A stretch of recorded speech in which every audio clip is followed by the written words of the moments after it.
Something I want you to see. That little place you always wanted, George?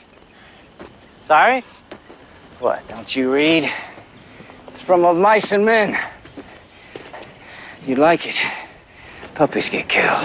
We sort of view each season of the show like a book, like the books in the Harry Potter series. There's an ongoing story, but each book has its own specific story. It's a show that really rewards continued viewing. It's really a show that, like a really good novel, builds up and up and up and up, and the rewards are exponential. That's might like something to read. Dostoevsky. You don't have any Stephen King? Stephen King's book, The Stand, is a huge influence on Lost. It's also a long and sprawling tale.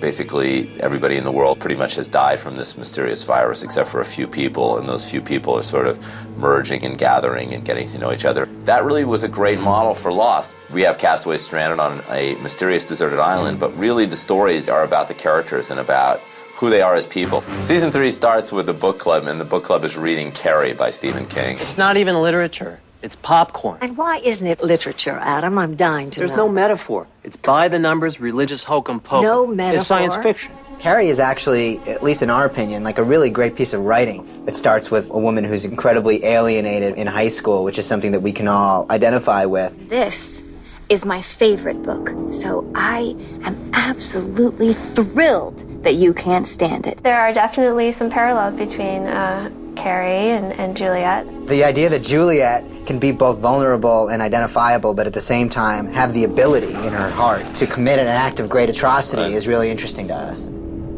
The Third Policeman is a book that I hadn't even read prior to the beginning of season 2, and it was a book that Craig Wright, who wrote Orientation, was a big fan of. Sort of the themes in the book in terms of redemption, and of course the ultimate big twist at the end of The Third Policeman is that the main character has been dead all along, sort of tapped into kind of the zeitgeisty purgatory feel of the show. The guy goes nuts if he ain't got nobody. It don't make no difference who the guy is, as long as he's with you. I tell you, a guy gets too lonely and he gets sick.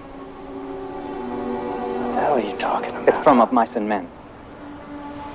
Don't you read?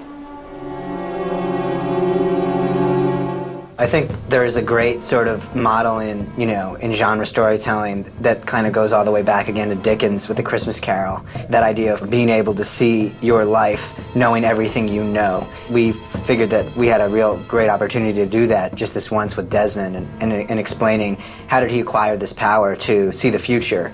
There's a very Dickensian quality to Lost in general in terms of the way that we use coincidence as a storytelling technique, but also the way that Dickens wrote his stories, which was in a heavily serialized fashion, Great Expectations sort of doled out and, was published in newspapers and, in little mini books. You'd read it a chapter at a time and he would get audience and fan feedback. It was a very primitive sort of, internet.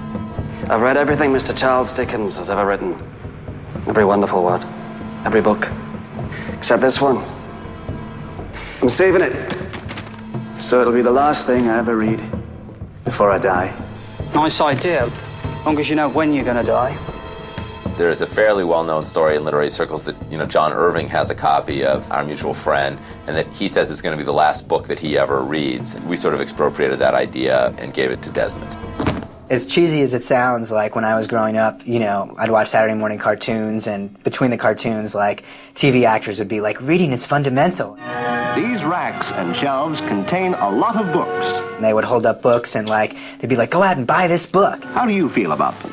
Are they your friends? Lost is sort of trying to do that again. Hey, check out this book that Sawyer's reading. Hell of a book. It's about bunnies. I love that Sawyer is a bookworm, and I love that he reads anything and everything. Things you would not typically think Sawyer would read. He's looking at a library from 1970-something in a hatch, and then whatever is on the plane. That's the thing I love the most about it, is that it's not like he can go out and buy a book. He can read what's there, and once he's done, that's it. Reading to the baby. If you remember, he was reading his car magazines to the baby. Christine, in one of our episodes, really wanted to have Sawyer reading Are You There, God? It's Me, Margaret, and I thought that was hilarious. How's your book? Predictable. Not nearly enough sex. I always imagined that he read all the books that he really wanted to read first, that were cool to him, but now he's getting things like TV actors would be like, reading is fundamental. These racks and shelves contain a lot of books. And they would hold up books and they'd be like, go out and buy this book. How do you feel about them? Are they your friends? Lost is sort of trying to do that again. You know, hey, check out this book that Sawyer's reading. Hell of a book. It's about bunnies. I love that Sawyer is a bookworm, and I love that he reads anything and everything. Things you would not typically think Sawyer would read. He's looking at a library from 1970-something in a hatch, and then whatever is on the plane. That's the thing I love the most about it, is that it's not like he can go out and buy a book. He can read what's there, and once he's done, that's it. Reading to the baby. If you remember, he was reading his car magazines to the baby. Christine, in one of our episodes, really wanted to have Sawyer reading Are You There, God? It's Me, Margaret, and I thought that was hilarious. How's your book?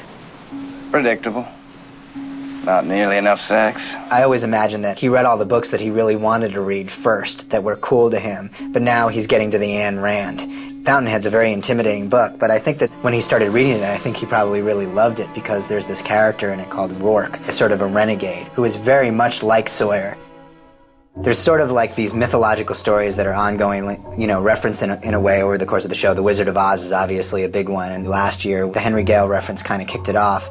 But then, of course, the imagery of the Wicked Witch of the East, who gets totaled by Dorothy's house in Kansas. This year we continued there, and then obviously with an episode called The Man Behind the Curtain. I think there is no Jacob. You are the man behind the curtain. The Wizard of Oz.